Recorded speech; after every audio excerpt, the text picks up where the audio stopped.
afternoon, folks. This is Jonas Brasco, and this is the Fighting Game Banter Podcast. Here, we dive into the world of fighting games and talk about the development, growth, and the FGC.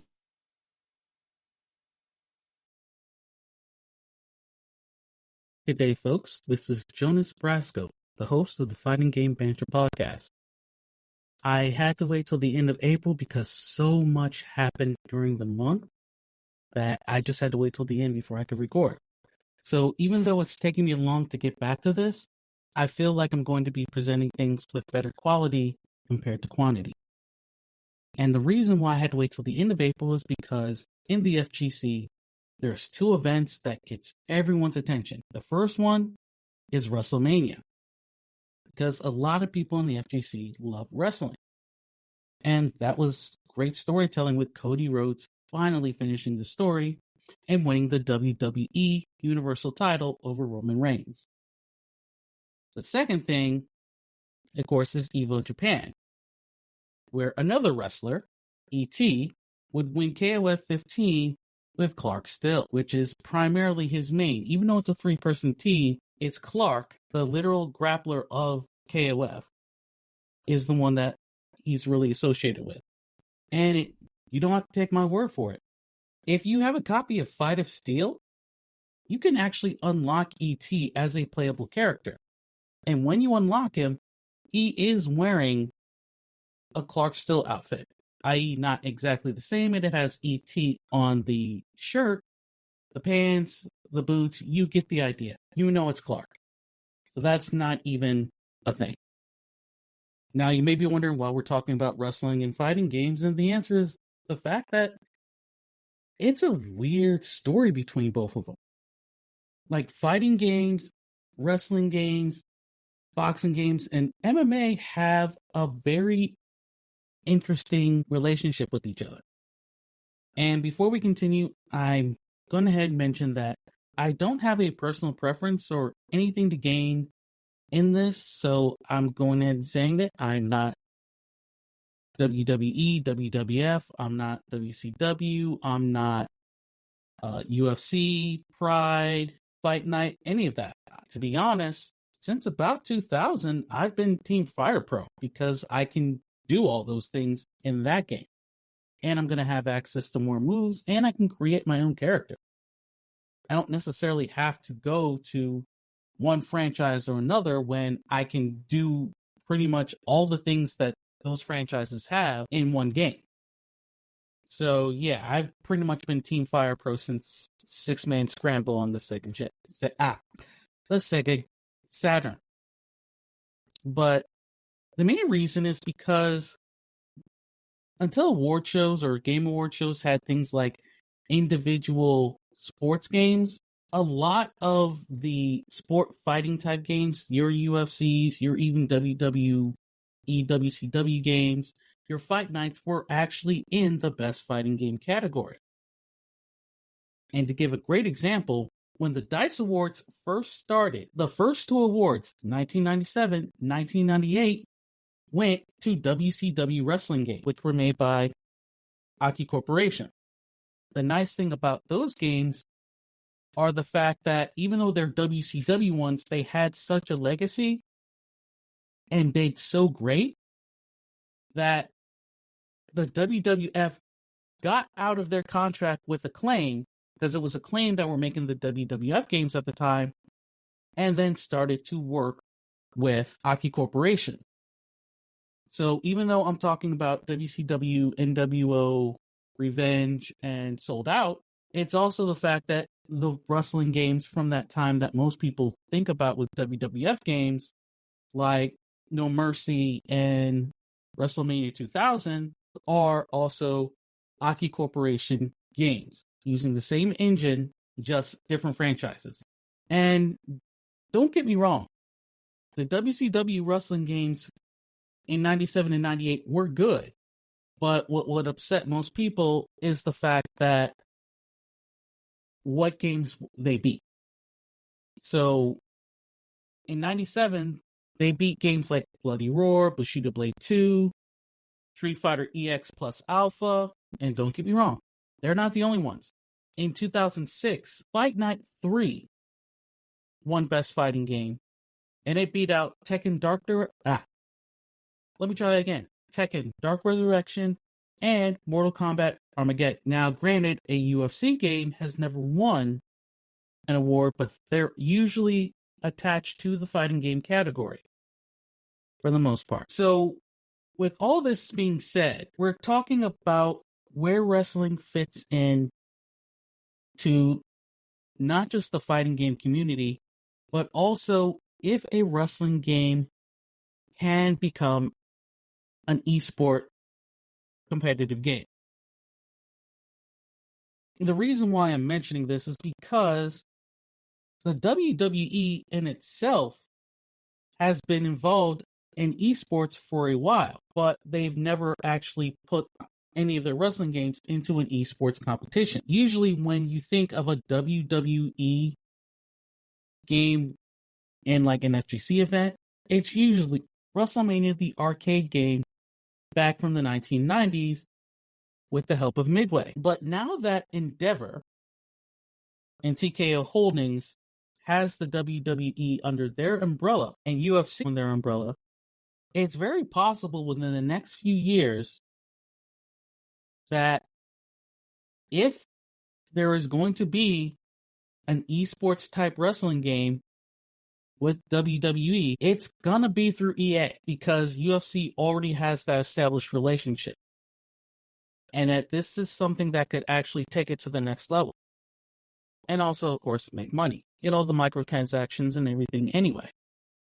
I'm not saying that they're having a bad relationship with 2K Sports. I don't want anyone to think otherwise.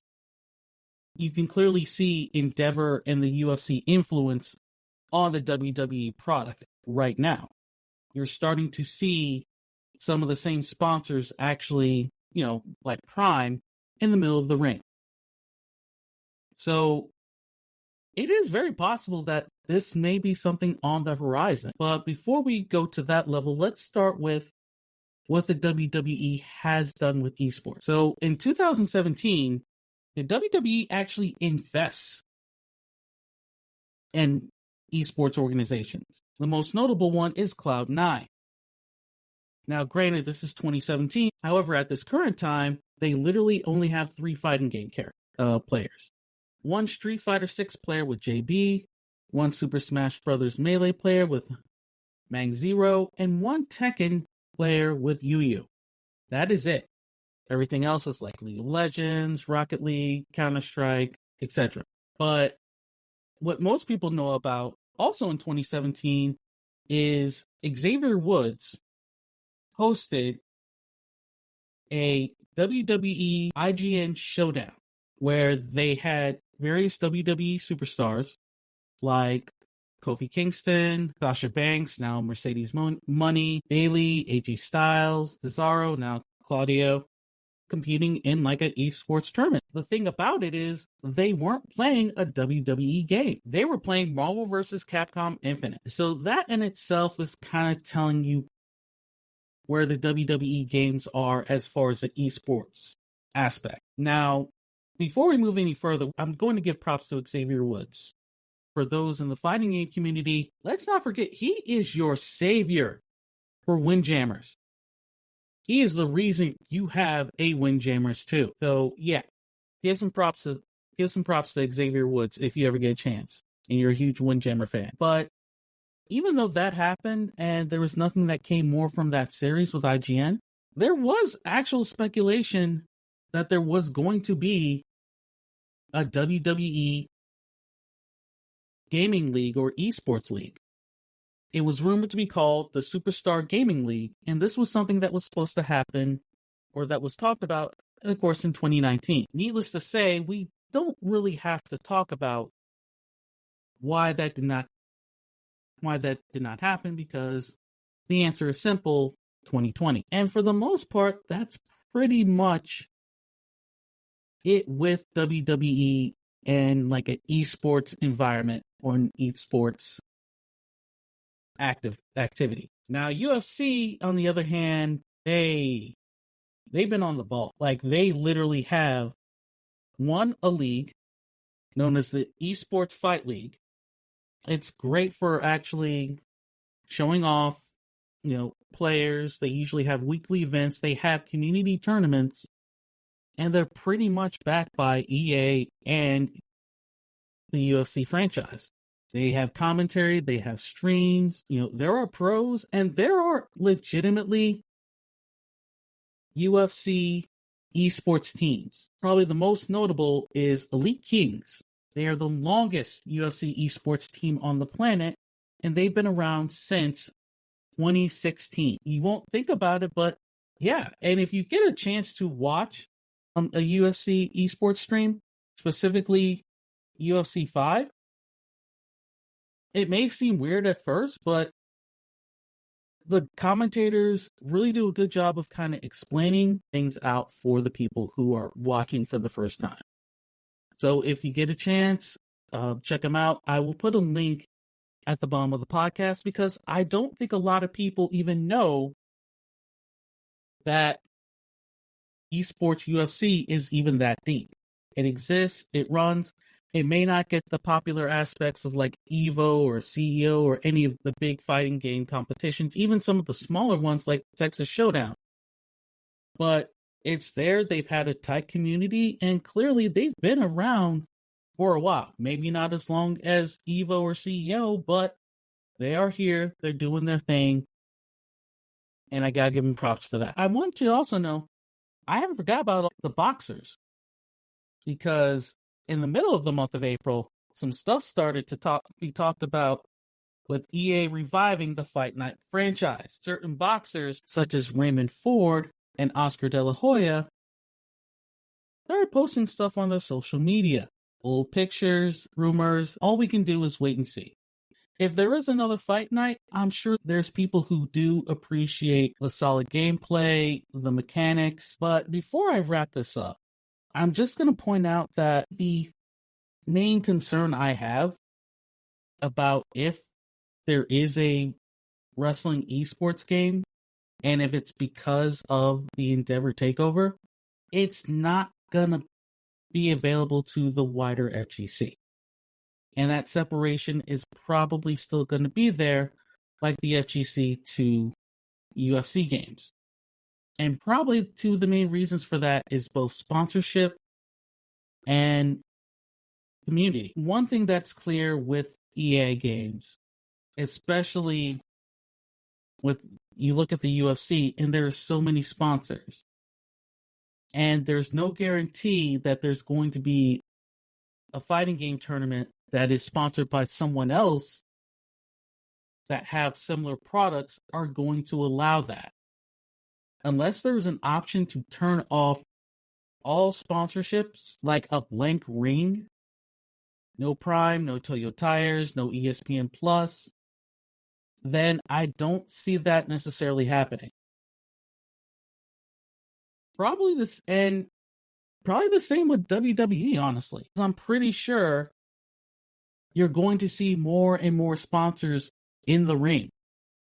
Not just in the ring, but outside. Yes, I'm used to watching and seeing the Slim Jim, but actually seeing that stuff while you're trying to play the game is honestly kind of distracting, and I really don't want that. So even if this happens, I think it is going to be separate, and I think it is slowly going to be an EA thing. Just like with Madden, you're going to have those hardcore fans, you're going to have that competitive scene, but it's not going to necessarily mix. It's really pretty much you're going to do one or the other. Now, I know that I'm saying only from my personal experience.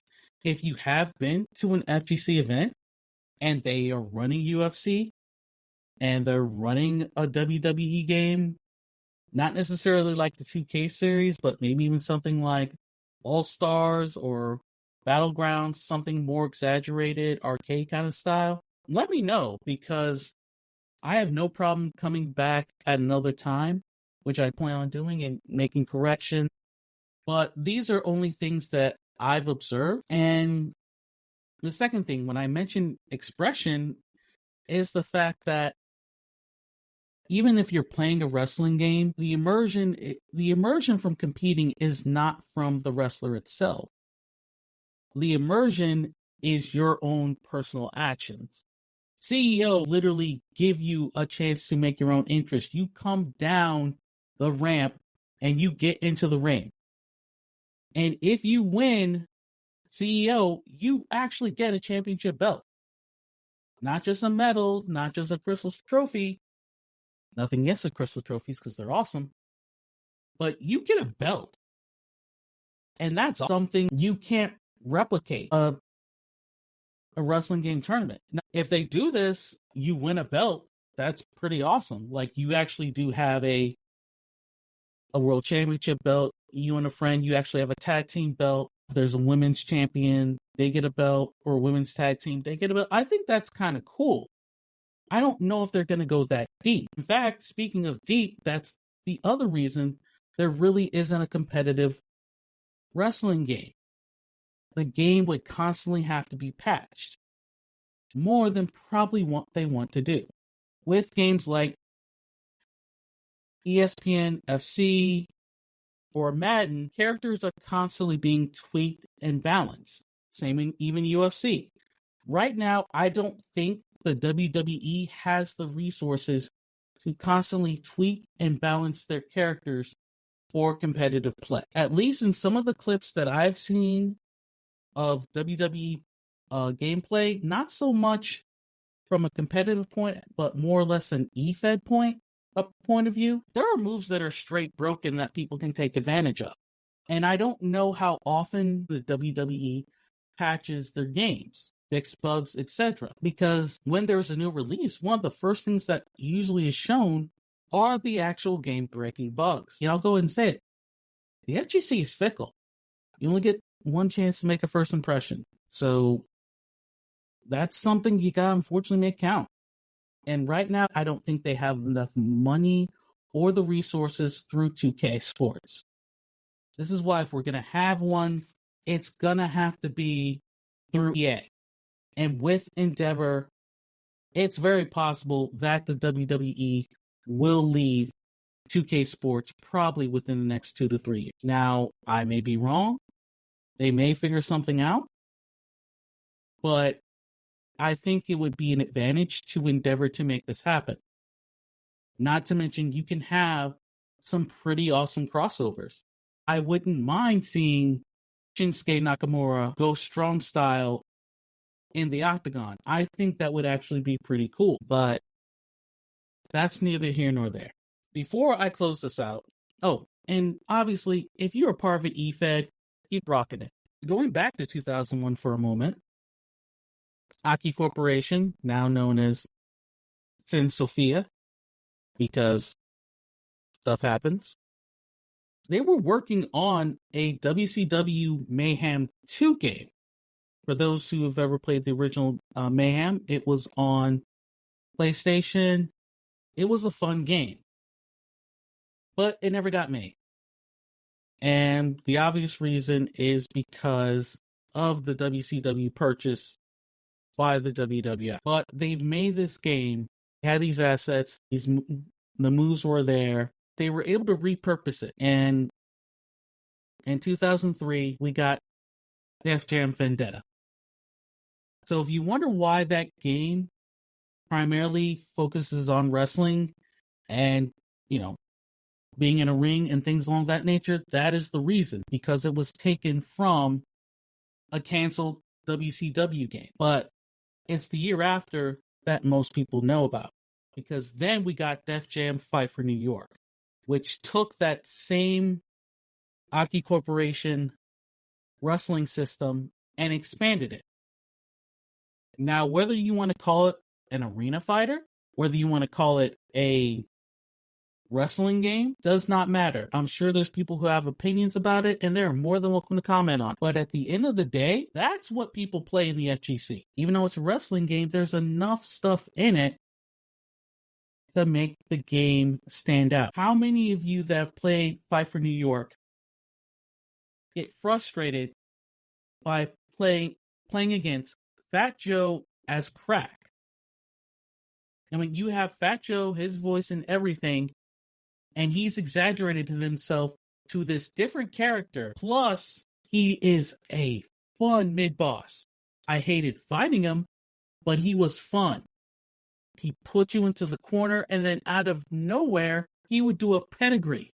And that was frustrating, but that was great because that's exactly something you would expect a mid-boss to do. Push you around, be aggressive, and do something that you wouldn't even expect. If I saw Fat Joe do a pedigree in real life, I'd probably mark out. I'd probably go crazy. Because that's not something I would expect to see.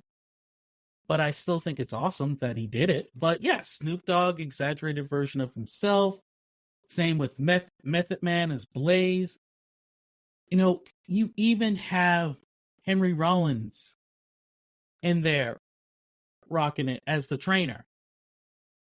And it's just all cool. And again, like Russell, these are real people. And they're playing their characters and even over-exaggerating the characters. But it's fun. It's captivating. And yes, you have in wrestling, you have a create your character, but also in Fight for New York, you do too. But yet, it's more immersive to the story. Yes, the appeal of wrestling, watching it, is the story. But when you're playing the game and even going through the story mode, it's not the same. Versus going through Def Jam and it's like you're really in there. You're really making decisions that affect the game. Like, I really feel immersive when I play Def Jam. And even when I'm just playing people versus tournament and I'm just using the default characters, there's enough of an atmosphere and stuff going on that